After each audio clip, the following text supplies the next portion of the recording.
PSA just released that they are going to offer the minimum grade option. So the question we're answering today in the Sports Cards Are Dope podcast is, why would anyone use that? I don't know. I'll tell you what I think.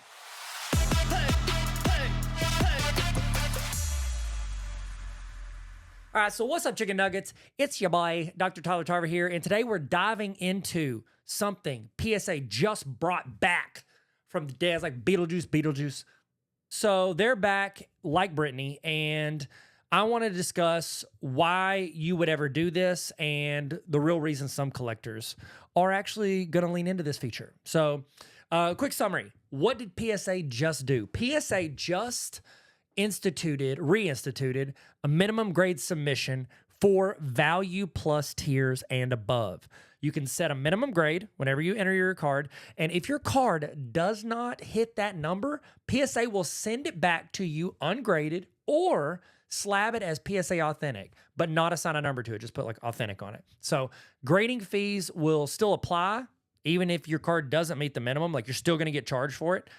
So this feature has been removed. It got removed back during COVID due to the backlog complications and everything that PSA was under. And also there was like user confusion because there was a lot of people getting into the hobby and they were confused about what it was. And so apparently they had some backlash, and so they pulled it. Here's a question. Did I even know that they pulled it? Absolutely not. But also important question, am I above trying to get views by talking about something that people are talking about? Also, absolutely not. So here is what you should ponder, boy wonder. Why would anyone use a minimum grade submissions? That's a real question. Why would you use it? Why would anybody use it? You pay the grading fees either way. Why are you not going to get a number? Why would you not do a number? Great question. Me, who asked that question. So what is the answer besides Allen Iverson? Number one, it's to protect card value from low grades. So if you're not listing your GPA on an application if it's under like 2.0, you know what I mean? Like, you're not going to put it out there. It's like, oh, I'll just leave it off and hope they don't ask.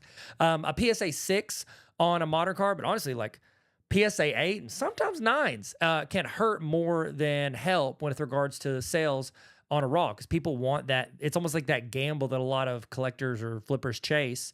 It's that gamble of getting a 10 and seeing that markup on it. It's like you see a raw kaboom anywhere, I'd be suspicious. Sorry, I'm too old to say sus, so I had to carry the word out. A lot of people don't know that's what it stands for, but I'm here to inform you on everything words involved. I actually wrote a book one time called Words and Sentences. Do not read it. It's not good. I wrote it, was like 24. It's more trash than Oscar the Grouch. So get it because he lives in a trash can. So if you get a lower grade, it could hurt more than help. So like, don't even put it in there, because now a lot of PSA cards are a little harder to open, so people would want to crack it. And I think from PSA's perspective, they're also thinking like, and this is my second point, they're wanting to do this to avoid pop report pollution. Because like, we always talk about pop report and how many people crack and resub. I mean, I got a little drawer full of slab labels from cards I've cracked. Do you want me to show you? No. A gentleman never asks and a lady never tells, okay? And so it's like, if you have that pop report that you're trying to control, it's like PSA is trying to control like posting too many mid TikToks and ruining their algorithm and the engagement. So the more low grade slabs that exist, the less exclusive the high grades feel as well. So I don't know. Do I think it's whatever? They're doing it. I'm sure it's part of their thing. They didn't send me a pie chart of how much that matters. But another reason I think that they're trying to do this is because they want people to be able to resell with confidence. And if you'd rather sell, it's like selling an open box iPhone rather than one labeled like cracked screen or please read description. Like an ungraded but clean card can still look pretty good in a listing as opposed to like a 7 that might scare the buyers off. So somebody's just like, yeah, don't even slab that thing up because I'm just going to crack it out anyways.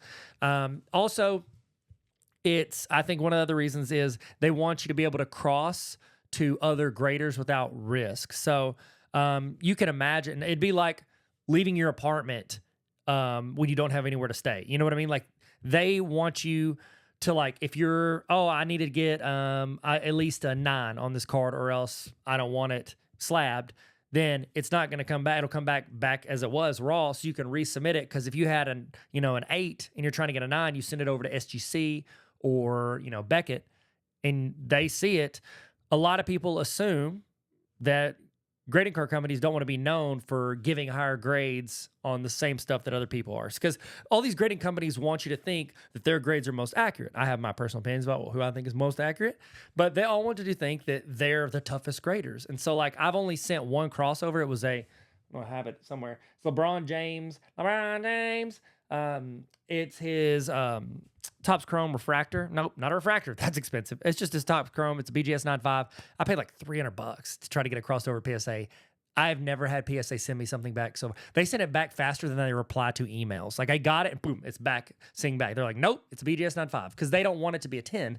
You know, whether it was or wasn't, I didn't thought of it too late, but they're not going to want to look like, oh, BGS 95 swap over. I think there was one dude, I can't remember who it was. Somebody a couple years ago, like, cracked out, I want to say like 10 or 20 Michael Jordan 86 Fleer rookie cards, tried to cross them all into 10, like cracked them out, sent them in. I think one got a 10. So whether they knew or didn't know that was happening, I don't know. I could just see where grading companies don't want to do it. You can, if you disagree, I'd love to hear in the comments respectfully. So it's like, they want everybody to think they're the best. And that's one way they think they can do it. Okay. And the other thing is, they also want to control the display. A reason a collector might ask for a minimum grade requirement is because if they don't want it slabbed, they want to control that display aesthetic. They don't want a crooked frame on their wall. They want a PSA slab up there with a number that's lower than what they want. So they'd rather just keep it in a mag. They don't want to ruin the vibe with their 6, a Rogue 6. So here's my outro question to you. When would you, question 1A, would you ever use a minimum grade when submitting to PSA? And 1B, if answer yes, when would you use it and why? Would you ever do a minimum grade? And if you did to PSA, why would you do that? So let me know in the comments if you're on YouTube or Spotify. If you're on Apple, we love you. You just riding solo. I'm riding solo. Man, Jason Derulo, has anybody checked on him lately? I haven't heard any songs that start with him telling me what his first and last name are. So hope you guys are good. Hope you have a great weekend. And as we always say here on Sports Cards Are Dope podcast, what do we always say? I forgot. What is it? I should know my own outro. Oh, yeah, that's right. Gotcha. Gotcha. By the way, did you call it gotcha or lightning when you played that basketball game with 2 basketballs where you're trying to make it from the front of the person in front of you? That's really important. That's actually more important than PSA's minimum requirement. Thank you guys so much. Y'all be good. Stay sweet and never stop collecting. Sports cards are dope. And so are you. I would never forget that outro, baby. Outro. Don't want to. Okay, stop. Sorry, you guys.